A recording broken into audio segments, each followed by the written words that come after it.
रत्नागिरी जिल्ह्याचे पोलीस अधीक्षक नितीन बगाटे यांची एक वेगळी आणि प्रेरणादायी बाजू नुकतीच पाहायला मिळाली। कायदा व सुव्यवस्था राखण्यासाठी 24 तास कार्यरत असणारे पोलीस अधीक्षक नितीन बगाटे यांनी थेट शेताच्या बांधावर जाऊन प्रत्यक्ष शेती कामात सहभाग घेतला।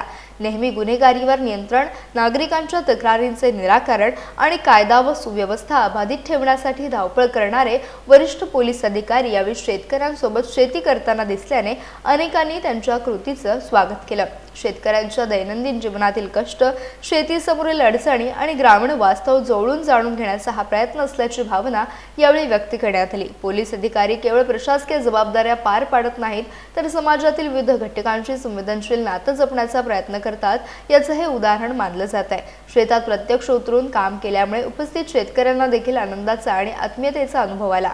समाजाशी थेट संवाद साधत विश्वासाचं नातं अधिक दृढ करण्यासाठी अशा उपक्रमांचं महत्त्व असल्याचं नागरिकांनी सांगितलं। पोलीस आणि जनतेमधील परस्पर विश्वास वाढवणाऱ्या या कृतीची रत्नागिरी जिल्ह्यात सर्वत्र चर्चा होत असून नितीन बगाटे यांच्या साधेपणा आणि समाजाभिमुख भूमिकेचे कौतुक केले जात आहे।